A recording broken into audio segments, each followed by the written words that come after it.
Coming home. Dowd. Beloved. 12. Redeemed. Enjoying eternal life. As the days diminish for us to make an impression on Yisrael, now just 17 months from the Shabuw'ah harvest in May 2026, there is the possibility that this, the 35th book on the shelf at YAHOWAH.com, will be the last. When it is completed, I'm devoting the lion's share of my time to producing video programming to draw attention to all we have learned these past 23 years. If this is the final volume, then I want to give our beloved King the last word. And while we have closely examined and carefully considered 66 Mizmor in our journey home, this leaves 84 to be explored. In the order of things, the next numerically is the 32nd Psalm. So, without further ado, here are some of the affirmations and surprises from our Savior's pen. It begins with an auspicious declaration. A poem of circumspection for understanding by Yisra'elites, instructive and prudent lyrics by Dowd, the beloved. Mizmor/Song/Psalm 32 Introduction. Few things are more vital to our survival than coming to appreciate all Dowd means to us, past and future. And here, the man, himself, is offering to be our teacher, to instruct the circumspect so that we might be prudent in our investigation of the most interesting man in the world. Since his greatest achievement was carrying our guilt away from us on Matzah in the 80th Yabel year of 4000 Yah, and concealing it within the sightless and lightless confines of Shabuw'ah, the benefit tops his list. Delighted by the favorable outcome of being blessed by advancing along the path leading to the benefits of the relationship, Ashri, happy to show the way to get the most enjoyment out of life, from Asher, advancing on the straight path to reveal the advantages of the right way, is the one whose guilt from having been defiant and rebellious, Pesha, whose crimes, faults, and offenses, has been lifted up and carried away, Nasa, has been removed and borne by another, Kal passive participle. Whose offenses against the standard for having missed the way and gone astray, Chada, transgressions as a result of having been wrong, are hidden and concealed, Kaza, are shrouded and unknowable, Kal passive participle. Mizmor/Song/Psalm 32 verse 1. By being prudently circumspect, diligently observing the lyrics the Messiah Dowd scribed 3,000 years ago, we come to understand the method he deployed to perfect the children of the covenant. And it is as I have surmised from the beginning. When we Ashri walk along the correct path through the mode YYV3C12, following Dowd's example, with unyeasted bread, the step after Passover, one of the benefits the children of the covenant receive is that as a result of matzah our souls are perfected. This is the result of what our King has done by Nasa lifting from us and carrying away our Pesha guilt. There are few, if any, insights into our redemption more important than this. Pesha is broad-based defiance against God and societal rebellion in opposition to him. It is a widespread and common cultural problem. It is, therefore, political and religious malfeasance and not individual sin. Pesha is what separates mankind from God. It is why walking away from its caustic and controlling influence is the prerequisite for participation in the covenant. But there is more to this story. Not only is our prior religious rebellion removed, so is everything we have done to run afoul of God, misconstruing the way to him while wandering away from him. Chada speaks of being wrong, missing the way, and going astray. Better yet, Dowd did more than lift off and carry away our Pesha and Chada, he buried them inside the deepest, darkest, most impenetrable, and inescapable prison in the universe. This is better than locking it up and throwing away the key because the Son of God carried everything we have said inaccurately or done inappropriately in conflict with Yahuwah's testimony into Sheol hell and left it there. Our prior religious guilt and propensity to be wrong have been hidden and concealed in a place where they can never be uncovered or known again. As a result, without any evidence against us, we are deemed right with God, perfect, innocent, and acquitted. There is no trial, no judgment, and no forgiveness for the children of the covenant because our guilt is no longer relevant or appropriate. It has been taken to a place where God, himself, cannot go. It is these realizations which make Dowd, the YYV3C12 he fulfilled, the Berith he enabled, and the Torah that guided him, relevant and essential. Further, by scribing these vital insights in the lyrics of the 32nd Mizmor, father and son are revealing something equally important. Maskil understanding is the product of diligent investigation and disciplined analysis, whereby comprehension is the result of making informed and rational connections. As evidence of this, in the 3,000 years since Yahuwah inspired Dowd to write these lyrics, and in the 2,000 years since they fulfilled them, I am the first to comprehend and explain the process behind how we are perfected during Matzah. And I came to appreciate the means by which the Berith and YYV3C12 work in harmony to deliver this result by examining their testimony and making the proper connections to understand. The path to Yahuwah paved by the Messiah is clearly articulated, consistently presented, and straightforward, but not obvious. Those who capitalize upon it have done their homework. If exercising good judgment by judiciously processing information while being discriminating and discerning, then forming rational conclusions based upon the evidence is appealing, you have a lot in common with Yahuwah, Dowd, and the covenant family.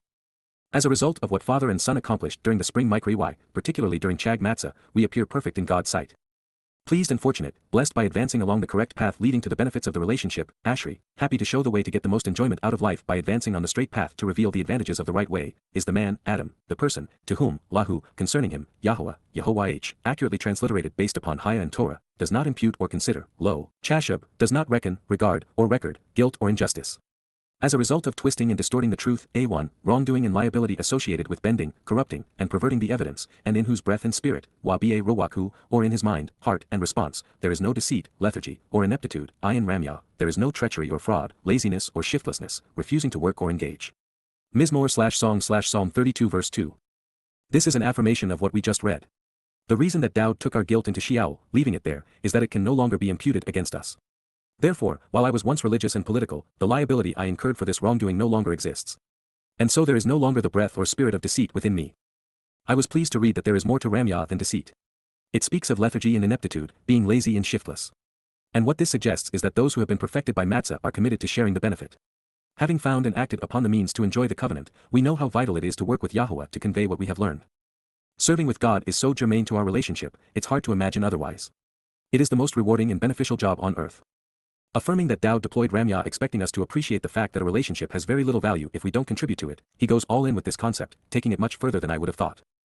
For by example, KY, because by contrast, when I was inactive and uncommitted, silent, deaf, and dumb, charash, when I was for a time unwilling to listen or write, speak or take action, holding my tongue and pen without a plan or purpose, hyphal perfect, my very essence and potential, my backbone and vigor, indeed, my potential as a human, and the importance of my life, etzem any, my skeleton and substance, my legs and limbs, my bones and body, from atzem, vast potential, numerous opportunities, strength and might, was wasted and degraded, bala, was squandered and decayed, disintegrating and decomposing, cal perfect, through my groaning, moaning, roaring, and shouting, ba shaga any, as a result of my guttural complaints, disapproving utterances, screaming and blaring, throughout the day, kol hayam, every day. Mizmor/Song/Psalm 32 verse 3. While I did not expect to read this coming from Dowd's pen, especially since he is using himself as an example, he is nonetheless correct in his analysis. People who don't contribute to the greater good, who don't listen to and serve alongside the Almighty, wither and die. Without learning and working, we squander our potential, degrade our character, and lose the very essence of what it is to be human. Just as we develop our backbone and character by making an effort and then overcoming challenges, religious and political parasites degrade the planet by their presence. It is also true that complainers are miserable people. Stop moaning and groaning, sniveling and shouting, and do and say something worthwhile. As we press ahead, Dowd is being remarkably transparent. His admission is something that I have long known about him as well as Mose.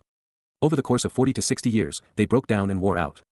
I suspect that it was also true with Shamuel and Pelia, Yashaya and Yirmiah. Representing God is not easy. Yahuwah has very high expectations and we don't want to let him down, so we work ourselves to the nub. While it is the most rewarding enterprise in the universe, it is also challenging because only a tiny fraction of those we try to awaken and guide listen, and most remain hostile. For day and night, ky yomam walela, because whether it was light or dark, your hand and influence, yad, ada, your power and forcefulness, you enabling nature, care, and control, have been rewarding and burdensome, at least in the sense of being pressure-packed, both honorable and heavy, caved, distinguished and enriching, a source of pride and concern, kal and perfect, upon me, al any, over me. The vitality of what I do and say, los had any, my core strength, my grasp, and my tongue, is transformative and overwhelming, overcoming, havoc, evolving through, the wasteful desolation and burning heat, ba Sharabone, in the drought and lifelessness, of the summer following the harvest, Kates, of the especially scorching period after the ingathering and reaping of those who will be awakened while rising above the abhorrent. Pause now and contemplate the implications, Selah, take your time and think about this for a while. Mizmor/Song/Psalm 32 verse 4. This is an astonishing insight into the relationship Dowd enjoyed with Yahuwah, as it conveys ideas we have not read elsewhere. While I can attest that Yahuwah's hand is tremendously rewarding, his influence is overwhelmingly beneficial, the mission he asked the three Zerah, Mose, Dowd, and Yada, to achieve can be burdensome at times. Most days, I'm in the saddle before sunrise and seldom leave my study working fewer than 12 to 14 hours, 7 days a week. When one's business is advancing Yahuwah's agenda, the Shabat is prime time. Therefore, like Mose and Dowd, the work can be everything suggested by caved, from honorable to heavy, from pressure-packed to rewarding, both distinguishing and enriching as a source of pride and concern. Keeping it real, conveying the humanity of it all remains one of Yahuwah's trademarks. For example, Yahuwah loved and blessed Abraham, Yitzhak, and Jacob, but they could all be scallywags at times. God doesn't sanitize the narrative to make anyone appear pristine. We are all flawed and inadequate implements, which makes Yahuwah all the more remarkable for achieving great results in spite of us. So that I am also being transparent, no one actually knows how to render lashad. It is only used twice, once in the Torah, where it is addressing cakes. The most similar words speak of our grasp and our tongues and, thus, what we do and say. And this brings us to havoc, which can convey the positive idea of being transformed or the negative realization of being overwhelmed. Was Dowd evolving or being overcome? And that, my friends, was the easy part. What Dowd said next was particularly difficult to process. What are we to make of this pronouncement? The vital nature of what I do and say, los hat any, are transformative and overwhelming, helping to overcome, havoc, the wasteful desolation and lifelessness, ba Sharabone, during the summer following the harvest, the scorching period after the ingathering of those destined to rise above the abhorrent, Kates. Pause now and consider the implications, Selah. Mizmor 32:4. After struggling to translate the words themselves, I struggled to deal with them. At first, I thought that our king was revealing that the results of the Shabuw'ah Katzer would be exceedingly disappointing, lifeless, and wasteful. In that my job as the final Zerah is to cultivate this harvest, that was disappointing. But, upon further contemplation, that isn't what Dowd was witnessing or suggesting. What horrified him was what will occur after the spring harvest of Shabuw'ah as Israel moves into the summer of our discontent. Death will become commonplace. The earth will be wasted. Men will be appalling. The time of Jacob's troubles will be worse than can be imagined, more devastating than the Holocaust, especially for Jews. This is what the Messiah wanted us to consider. I have made a point on numerous occasions that many of the titles and attributes ascribed to Yahuwah, to Dowd, and even to Yada are feminine. These include Zeroah and Adamapara, Yahuwah's name and God's Ruach spirit. And now, here is another, yet hand and influence. This is relevant for many reasons, including the fact that Yahuwah has a paternal and maternal nature. God perceives and projects the relative advantages and strengths of men and women. In this way, God is like the men he conceived with XY chromosomes, giving us the ability to express ourselves harshly or supportively, rationally or emotionally. Dowd has previously admitted that he had made more mistakes than he had hair on his head, so this is nothing new. And this is one of the attractions to Yahuwah. We do not need to be perfect to serve alongside God. If we do our best, he'll take it from there. My offenses for having missed the way and gone astray, Chada any, my transgressions as a result of having been wrong, I have acknowledged and made known to you, Yada, Ada, I am aware and you are familiar, and my political failures and malfeasance, A1 any, my wrongdoing and liability associated with bending, corrupting, or perverting the facts, I did not cover up or conceal, lo, Kaza, I did not hide. I said, Amar, I announced, I express and then throw, Yada, I will acknowledge and hurl, my guilt and rebelliousness, Pesha any, my faults and offenses, unto Yahuwah, Yahowah, and you, Ada, lifted up and carried away, Nasa, you removed, the offensive nature of my guilt, A1 Chada any, the misguided and inappropriate statements and decisions I've made. Pause now and contemplate the implications, Selah, take your time and think about this for a while. Mizmor/Song/Psalm 32 verse 5. The reason I do not think that Dowd was confessing his wrongdoing to Yahuwah but, instead, to us, is because these lyrics were written for our benefit, for us to understand what he means to our lives. So, this is far more than Dowd's way of reminding us that he made his share of mistakes because he also embodies the wayward nature of Israel. Further, while God may have initially been aware of Dowd's imperfections, he chose not to see his son's failings, often calling Dowd both right and vindicated. The reason Yahuwah was able to see past his son's indiscretions is twofold. First, since God is not constrained by time, he is able to perceive Dowd as the man who would fulfill Matzah, where he was also perfected by the expunging of his guilt. And second, Dowd was enveloped in the Ruach Kodesh set-apart spirit, whose garment of luminosity would have made him appear perfect. There are three additional ways to view this pronouncement in harmony with the psalm as a whole, all of which are far more meaningful than what we have considered thus far. First, as I have suggested, Dowd embodies and represents the good and bad of Yisrael. He is Israel. So, when he confesses religious and political guilt, he is acknowledging that his people were a mess and in need of a good scrubbing. Second, by agreeing to accept the religious and political guilt of the covenant family and carry it off to Sheol during unyeasted bread, Dowd was burdened with his people's Chada, Pesha, and A1. And the weight of it would have been overwhelming, just as he has stated. Thereby, Dowd is also acknowledging Yahuwah's role in Matzah. The only way for his soul to have been burdened with our guilt, in addition to his own, to have carried it into Sheol, and for that plan to suffice to perfect him and us, is for Yahuwah to have orchestrated all of it from beginning to end. Therefore, Dowd is announcing that Yahuwah contributed to removing the guilt which was carried away, both his and Yisrael's, whom he represents.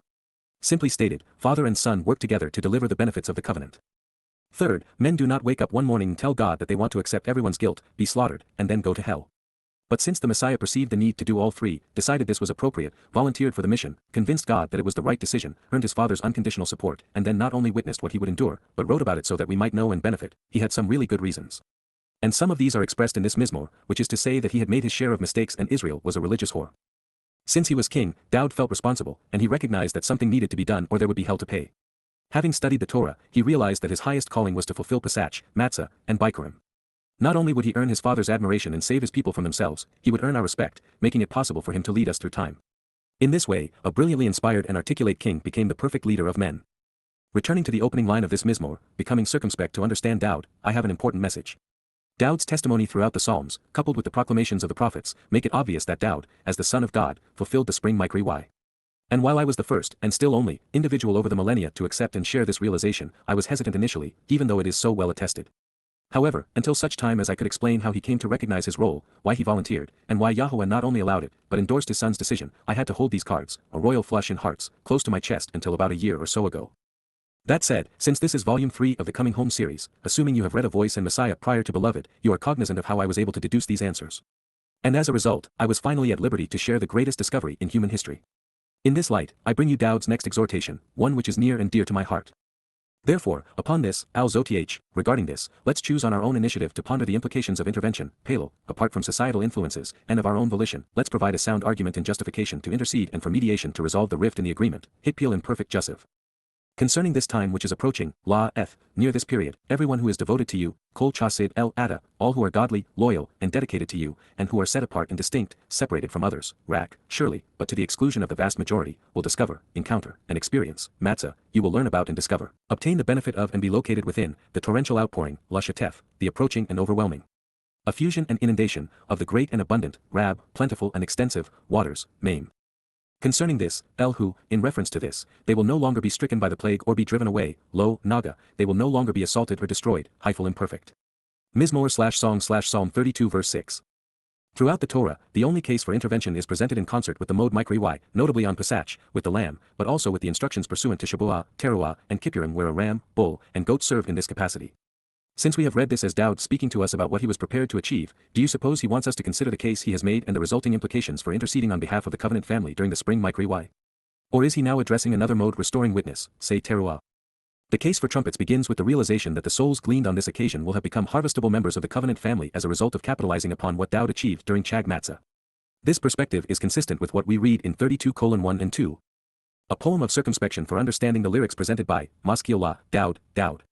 Delighted by the favorable outcome of being blessed by advancing along the path leading to the benefits of the relationship, and happy to reveal the way to get the most out of life, Ashri, is the one whose guilt from having been defiant and rebellious, Pesha, has been lifted up and carried away, Nasa, whose offenses against the standard for having missed the way and having gone astray, Chada, are hidden and concealed, Kaza. Mizmor 32:1. Pleased and fortunate, blessed by advancing along the correct path leading to the benefits of the relationship, Ashri, is the man, Adam, to whom, Yahowah, does not impute or consider, chashab, guilt or injustice as a result of twisting and distorting the truth, Awan, and in whose breath and spirit, Rowaku, there is no deceit, lethargy, or ineptitude, Ayin Ramyah. Mizmor 32:2. The idea of the Messiah addressing his people's second chance on Teruah for the resolution of guilt through the sacrifice of the red heifer takes shape with the third statement in this song. Dowd speaks of Israel's prolonged period of being deaf, dumb, and inactive regarding Yahowah, himself, the Y, and Berith. The lives of his people would be squandered and degraded as they moaned and groaned over their fate every day and in every way. Speaking as Yisrael, the Messiah says, for by example, when I was inactive and uncommitted, silent, deaf, and dumb, charash, my very essence and potential, my backbone and vigor, indeed, my potential as a human, and the importance of my life, etzem was wasted and degraded, bala, through my groaning, moaning, roaring, and shouting, my guttural complaints and disapproving utterances, every day, kol hayom. Mizmor 32:3.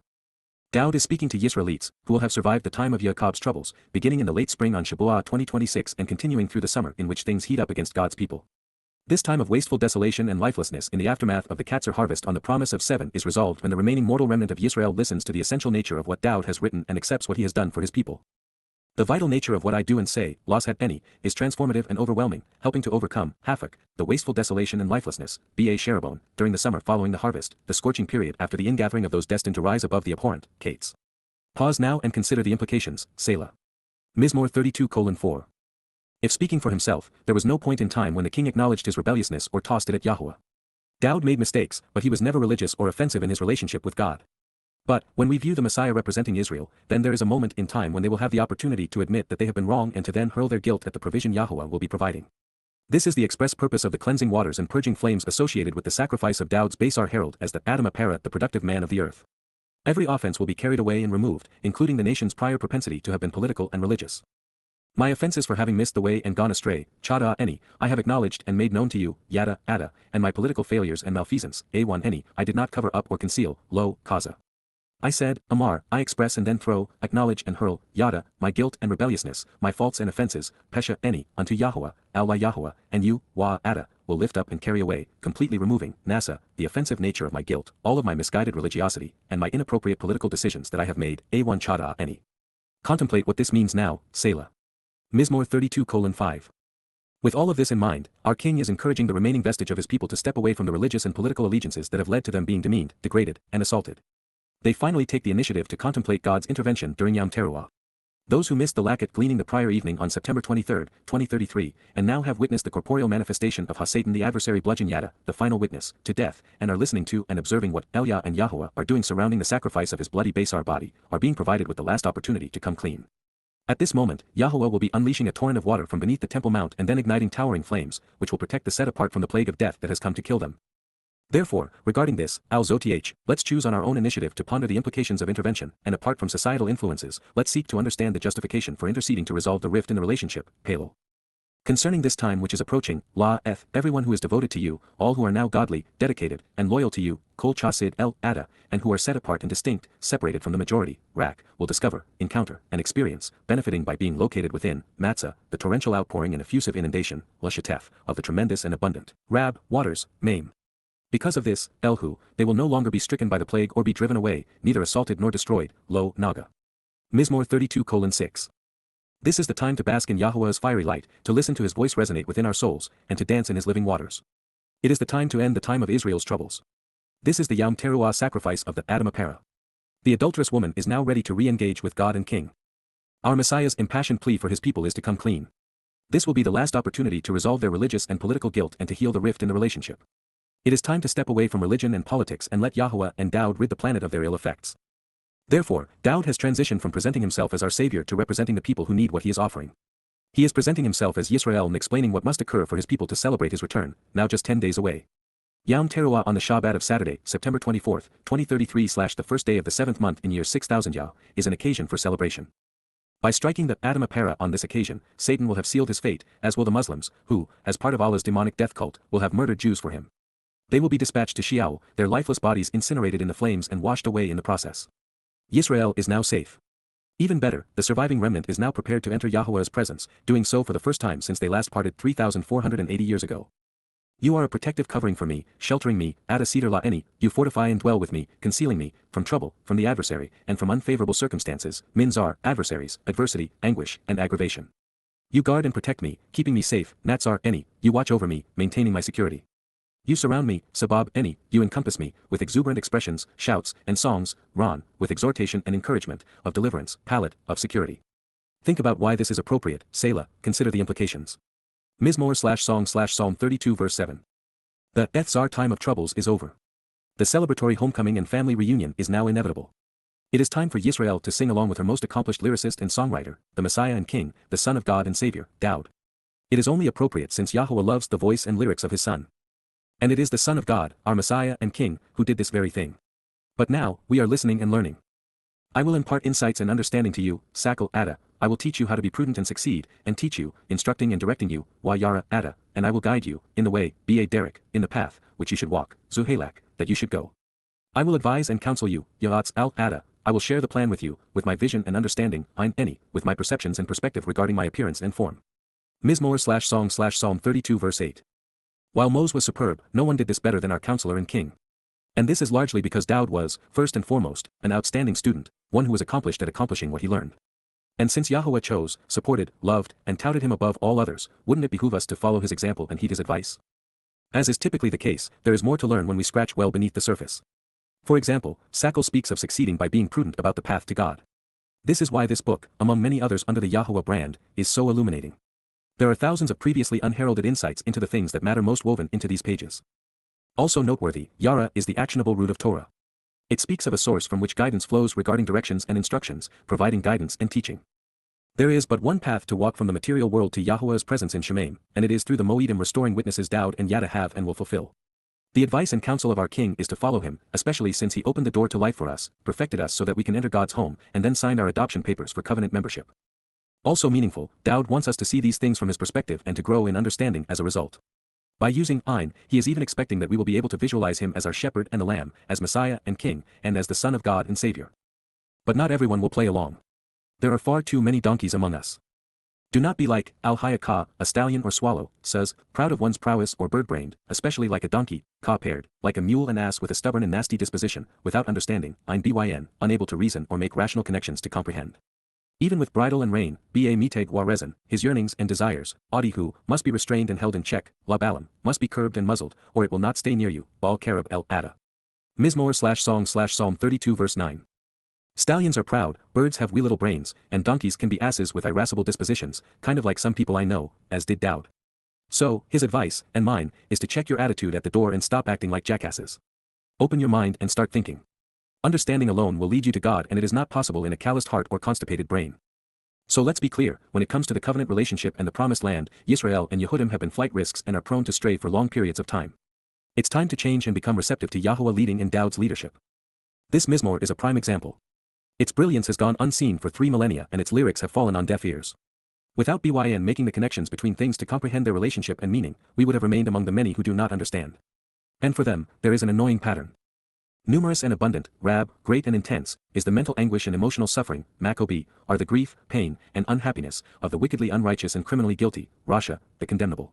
But the one who trusts and relies, placing confidence, Wahabatach, who is bold and confident, in Yahowah, Yahowah, he surrounds and envelopes, Sabab, he encircles and shields, consistently and continually, intensely and dramatically, in closing, pull and perfect energic none, in loyal love, unremitting kindness, wonderful benefits, tremendous favors, and devotion, chesed, affection and benevolence. Mizmor/Song/Psalm 32 verse 10. No one knew this better than the prophet who sang these formidable and cerebral expressions. When we humans act upon religious influences, political demands, or emotional impulses, we suffer the consequence. The criminal and counterfeit nature of religion feeds upon itself, devouring all that is good and right in the process. It is only by disassociating from the controlling and degrading ways of man that we can come to know the love of God. He is ready, even eager, to surround his children in unremitting kindness while showering them with tremendous favors. But first, we must start using his name and then come clean.